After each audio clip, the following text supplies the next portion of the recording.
Hola, acá vamos a revisar las clases incluidas en el paquete Swing y la estructura general. Ya hemos trabajado con varias de estas clases.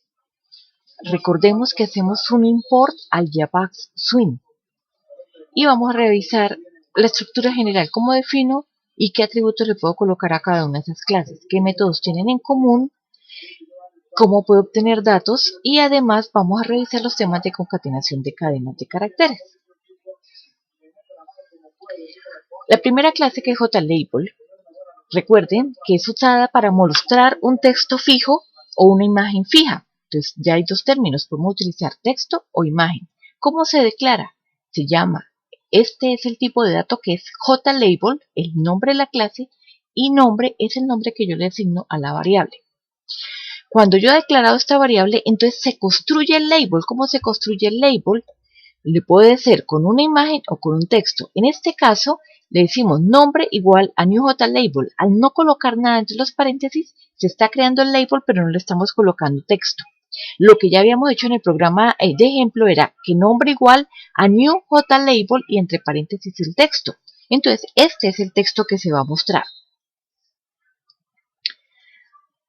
También tenemos que con JLabel podemos crear el objeto diciéndole el texto que queremos que aparezca y una alineación. Esa alineación se dice que va a ser central, a izquierda o a derecha utilizando estas variables swing, constant, center, right o left para indicar para dónde queremos que esté el texto.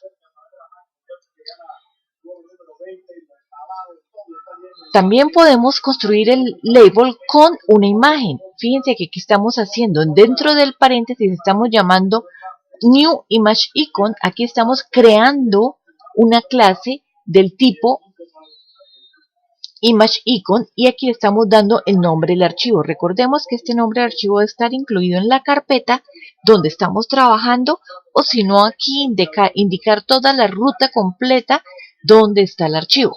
Pues es más fácil incluirlo en la carpeta. Este tipo de archivo puede ser una imagen GIF o JPG. También lo podemos definir colocándole una alineación. Yo puedo colocarlo centro, derecha o izquierda. También puedo hacer una alineación vertical, arriba, abajo, al medio. Y aquí simplemente en este caso, ¿cómo es? Defino la variable que ya había declarado como JLabel, la construyo diciéndole que es un nuevo JLabel con una imagen y con la alineación que yo le quiera dar. Además, este elemento creado como JLabel tiene otros métodos.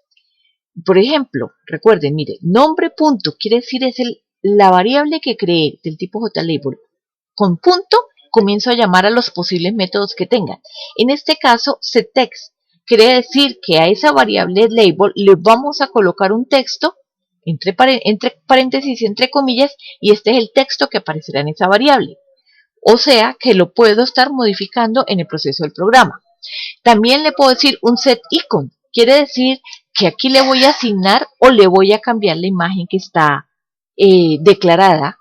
Y aquí esta instrucción para hacer el alineamiento, en este caso setVerticalAlignment, es un elemento vertical donde puede ser arriba, abajo o al medio. Ahora tenemos otra clase, JButton. Si ustedes miran, es una estructura similar. El tipo de datos es JButton y el nombre que le voy a dar a mi clase. Recuerden que es el nombre que ustedes le den. No es que sea esa palabra la única que puede escribir. Cuando yo declaro, entonces, una variable del tipo JButton, comienzo y la construyo. ¿Cómo la construyo? Le puedo decir, la variable que creé es igual a new JButton con paréntesis vacíos. Quiere decir que crea el botón, pero no le coloca nada. Aquí en este ejemplo le decimos que cree el botón y le coloque un texto. También se puede crear el botón colocando una imagen con las mismas condiciones que hemos dado previamente. Y podemos decir que ese texto o esa imagen estén combinados y que estén alineados también. Fíjense que aquí ya aparece otra vez nuevamente el tema, el método. Entonces al nombre, setText, le asigno un texto inicial, un texto que quiero que aparezca en ese botón. La clase JTextFile también ya la habíamos visto en el ejemplo. Entonces la declaro de la misma forma, JTextFile y un nombre. ¿Cómo se construye? Lo mismo, nombre igual a new JTextFile. Si está vacío, no va a colocar nada dentro del campo. Si está con un texto entre comillas o con una variable de texto tipo string, va a aparecer ese valor en el momento en que se ejecute el programa. ¿Cuándo es útil? Cuando queremos darle indicaciones o ideas o pistas de lo que debe colocar en ese campo. También cuando queremos colocar o asignar un valor por default, por ejemplo, si la ciudad es Bucaramanga, le puedo asignar ese valor por default para que el usuario no tenga que estarlo escribiendo completo.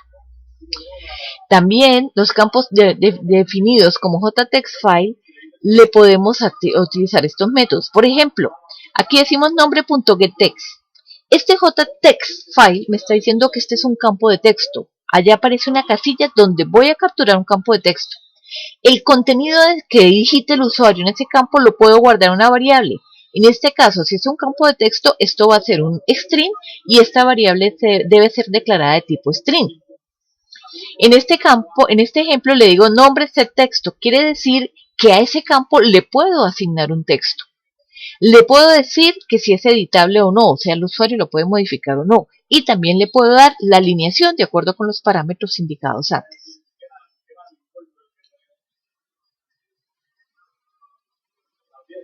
JTextArea, entonces, es similar al anterior. La diferencia con el anterior es que el anterior es como una línea, lo que me va a permitir capturar, mientras que esta es varias líneas, un área de texto mayor.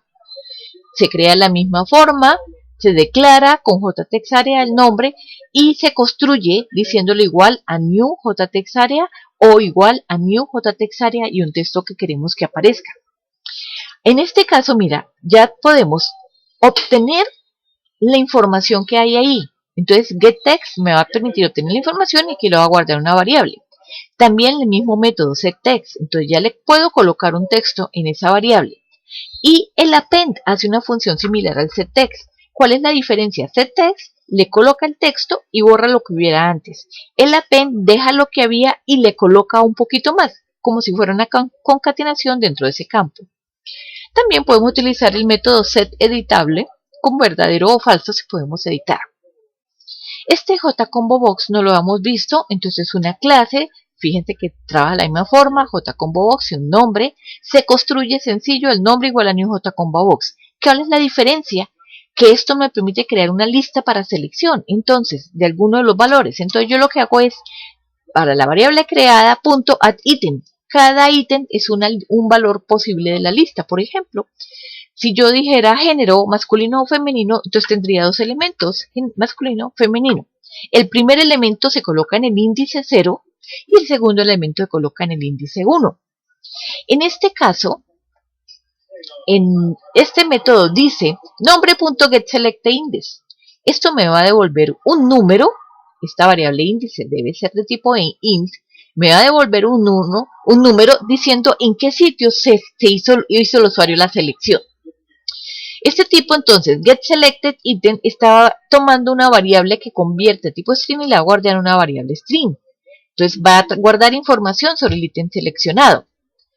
Aquí voy a guardar información de un ítem en una posición que le dé. Entonces este número índice es un número que yo doy, va a tomar la información, lo va a convertir a string para guardarlo en una variable tipo string.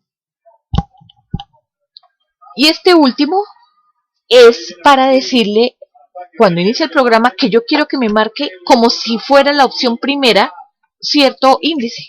Entonces le doy un valor entre 0, 1, 2, dependiendo de los ítems que tenga, y lo dejo ahí para que lo tome como si fuera el valor default. La clase JScrollPan ya la habíamos visto también dentro del ejemplo que se realizó. Recuerden que esta es un área más grande que me permite o que va a colocar a la izquierda o en la parte de abajo las líneas, las barritas de desplazamiento. Se asocia siempre a un área de texto. En este caso, por ejemplo, nombre TextArea es un área de texto. Y lo importante en este caso es que si el área de texto está muy grande, con las barritas voy a poder mover el texto para mirar lo que está antes, lo que está después o lo que está izquierda o derecha. Ahora, todas las clases tienen métodos comunes. Ya los hemos visto. Por ejemplo, nombre.setBounds, colóquele límites. Entonces estamos diciendo con x1 y y1 la posición en x y en y que ocupará este botón o el elemento, perdón, que estemos dándole en el panel de control, en el panel de contenido. Ancho y alto, entonces me va a decir qué tan ancho lo quiero en la dirección de X y qué tan alto lo quiero en la dirección de Y. Puedo colocarle colores, entonces puedo decirle cambio el texto o cambio el fondo a colores. ¿Cómo le digo? Primero, set foreground le digo, entre paréntesis, el color que quiero. Recuerden, color aquí está con mayúscula, punto y un nombre de color, que puede ser alguno de estos. Este orange en minúscula, todos son en minúscula, pink, cian, magenta, yellow, todos son en minúscula. También puedo crear un color. Un color es decirle new color y le doy un valor aquí en estas variables, un valor entre 0 y 255 para estar relacionado en el rojo, 0 y 255 para el verde o 0 y 255 para el azul. La combinación de los números que yo dé aquí me da un tono de color diferente. De igual forma, el background también lo puedo cambiar por un color o por un new color o por un nombre de color.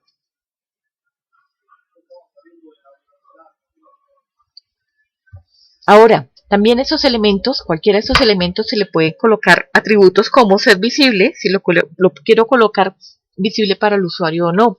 Enable, si quiero dejar que se actualice o no. Le puedo definir fuentes. Entonces, fíjense que yo cuando defino una fuente, le digo el nombre de la fuente, el estilo y el tamaño. Nombre de la fuente, por ejemplo, acá tenemos uno, Dialog Info, Monospace, Serif, Sans Serif, Dialog. El estilo, entonces vamos a utilizar font.bold, font.italic, font.plain. Recuerde que esto que está en mayúscula son constantes, entonces son constantes definidas en font. También puedo hacer combinación. Entonces, si yo concateno o sumo font bold más font italic, me va a dar negrita cursiva. Si cogiera el font italic más font plain, me va a hacer un texto pleno en cursiva. Y el tamaño es en puntos. Ustedes ya han utilizado tamaños en archivos de Word, de presentaciones, que saben que con el tamaño que asignen se va a ver mayor o menor el texto. Request Focus es que cuando se ejecute el programa quiere que se enfoque o que coloque el cursor como en cierta posición. Y el Shadow Packet, ya lo mencioné antes, es para volverlos opacos esos datos que no se pueden modificar. Ahora, para obtener un dato de un text file, recuerden que es un dato texto. Entonces, si la variable es string, yo simplemente le digo tdato y getText. Ya lo guardó lo que leyó en una variable string. Pero si es un número, tengo que hacer una conversión. Esta variable va a ser de tipo entero. Le voy a decir que obtenga el dato y le estoy diciendo que llame a la clase integer punto al método parseInt para que este dato que está en alfanumérico lo cambie a numérico. De igual forma, en el real, también lo hemos visto en el ejemplo. Obtengo el dato, le hago el casting o la conversión de este texto a double para guardarlo en una variable que es de tipo double. Diferente es cuando yo quiero un carácter. Entonces aquí tengo todo el texto, txdato getText, y simplemente aquí le estoy diciendo un carácter, punto char@. Entonces me va a traer el carácter en esa posición. En este caso la posición es 0. Entonces me va a colocar qué carácter va a guardar aquí en variable, que debe ser en este caso de tipo carácter, para que lo muestre bien.